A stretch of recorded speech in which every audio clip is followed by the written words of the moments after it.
Nurjaman mengamati kondisi ekonomi ya Pak, baik di tingkat global maupun di tingkat domestik. Lalu juga kita saat ini sedang berada di era pemulihan ekonomi. Daya beli masyarakat boleh dibilang saat ini mungkin sedang tidak baik-baik saja. Dan mengamati juga Pak demo yang tengah terjadi begitu Pak di kalangan buruh yang mungkin ini juga akan menjadi aksi nasional begitu Pak. Anda sendiri melihatnya seperti apa terkait dengan apa yang sebetulnya dimintakan oleh para buruh Pak. Terkait dengan upah minimum ya ini sebesar 8 sampai dengan 10%.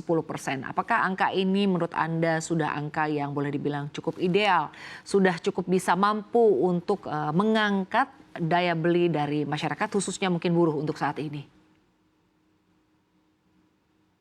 Saya mulai dari sampaikan bahwa tuntutan teman-teman serikat buruh di negara kita sudah sering dilakukan, bahkan sampai saat ini pun juga berjalan. Sebagaimana tadi saya sampaikan bahwa demo hak buruh adalah hak seluruh bangsa Indonesia, hak seluruh warga Indonesia, termasuk teman-teman serikat pekerja, serikat buruh.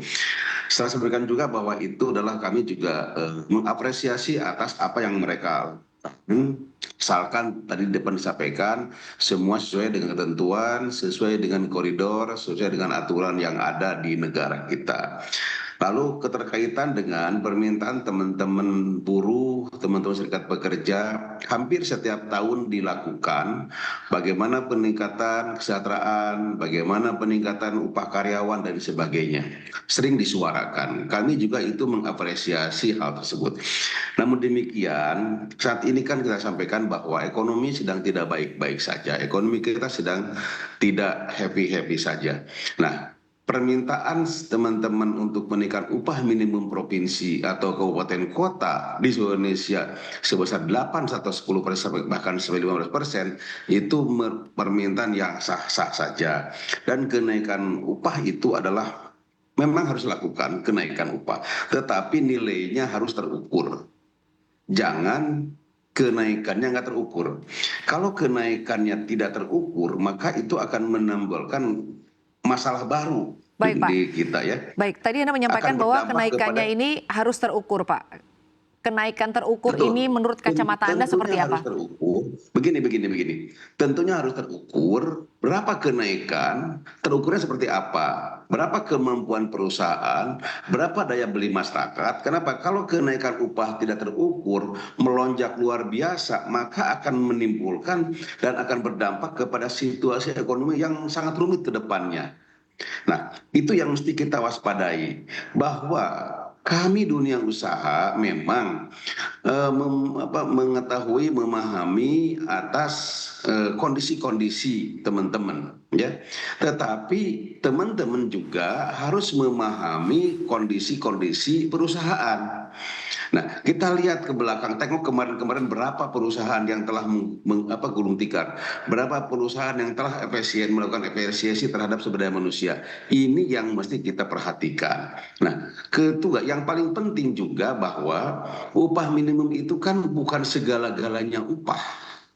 Upah minimum itu kita mesti tahu, sering saya lakukan, sering saya sampaikan bahwa upah minimum itu adalah upah yang diperuntukkan untuk karyawan yang hari ini baru masuk kerja dan mempunyai masa kerja 0 tahun.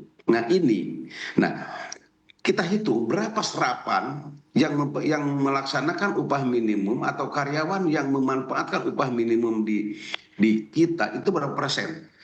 Nah, ini yang mesti terukur, yang kita mesti perhatikan semuanya. Nah, kalau ini upahnya terlalu tinggi, maka berdampaknya kepada hal-hal yang lain. Kenaikan harga juga akan terus berlonjak. Kalau upah naik, maka akan ada kenaikan harga. Kalau kenaikan harga menimbulkan kenaikan harga HPP kita, maka harga pokok penjualan pun akan naik. Kalau itu sudah naik, daya beli masyarakat berkurang. Akhirnya apa yang terjadi?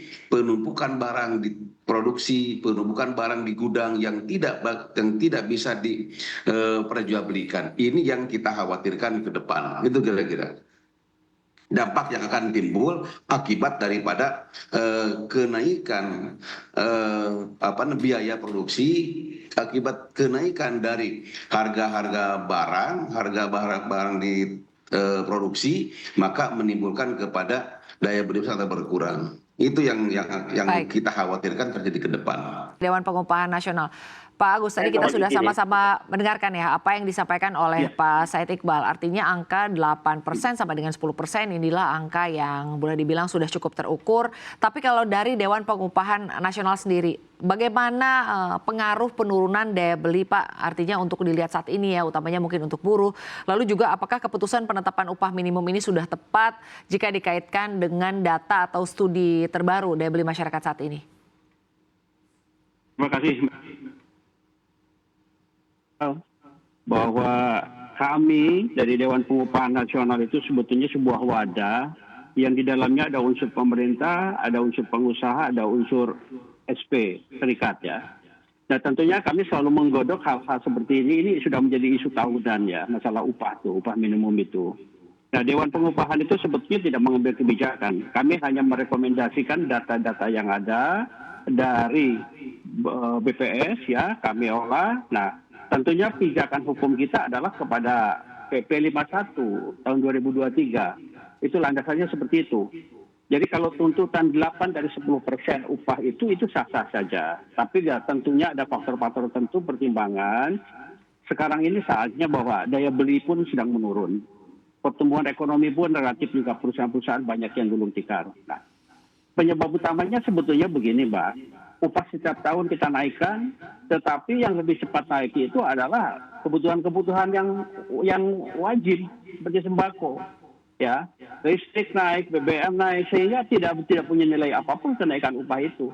Jadi kalau Bang Iqbal tadi menuntut 8-10%, karena kenaikan yang lalu tidak menimbulkan nilai yang happy sebetulnya. Karena upah naik, komoditas yang lain juga naik. Ini yang tentunya harus menjadi garis bawahi kepada pemerintahan yang baru ini. Mohon untuk sembako ataupun 9 kebutuhan pokok ini bisa terkendali. Kalau ini bisa terkendali dan harga khusus, penyesuaian upah itu bisa punya nilai arti. Nah, penilaian upah itu tentunya harus punya nilai dasar yang baik, yang dua belah pihak. Karena kriteria kebijakan pengupahan itu adalah menciptakan kondusivitas dunia usaha. Ya, jangan sampai memperparah lagi adanya PHK lagi. Yang kedua tentunya harus memuaskan baik itu pengusaha maupun pekerja, sehingga ini betul-betul bisa meningkatkan produktivitas dan efisiensi. Nah, ini harus duduk bersama. Di Dewan Pengupahan Nasional kami itu ada. Tripartit ini kita duduk bersama membahas apa-apa yang harus kita rekomendasikan kepada pemerintah. Karena keputusan akhir yang menentukan kebijakan itu adalah pemerintah. Kami hanya mengolah data berdasarkan rumusan-rumusan yang ada. Seperti itu, Mbak. Baik, tapi kalau dari Dewan Pengusaha, artinya Dewan Pengupahan Nasional sendiri, Pak, bagaimana mempertimbangkan untuk bisa meningkatkan upah minimum meskipun ada tantangan dari pengusaha terkait kemampuan untuk membayar? Tadi sempat disinggung ya bahwa kita lihat beberapa perusahaan begitu ya, Pak, sektor-sektor manufaktur utamanya begitu banyak yang mereka melakukan pemutusan hubungan kerja, bahkan ada perusahaan juga yang terkini perusahaan besar dinyatakan pilot. Artinya untuk saat ini kondisi dari sisi pengusaha atau dari perusahaan sendiri memang sedang tidak baik-baik saja. Bagaimana Anda bisa mempertemukan dua kepentingan atau dua keinginan ini? Ya, pertama kita harus ada data dulu. Kami sedang menunggu data dari BPS ya, Badan Pusat Statistik itu baru masuk ke kami sekitar tanggal 6 November, Mbak. Data itu masuk, karena real data itu masuk yang bisa dipublish, bisa kami himpun kami untuk mengadakan sidang di Dewan Pengupahan. Dari situlah kami akan berdiskusi, baik unsur pemerintah, unsur pengusaha, dan unsur serikat untuk berbicara dengan pertimbangan-pertimbangan yang kondisi yang saat ini terjadi. Itu. Nah nanti pada tanggal 20 baru kami keluarkan rekomendasi ini kepada pemerintah, sehingga dari pemerintah pusat akan memberikan rekomendasi kepada masing-masing provinsi.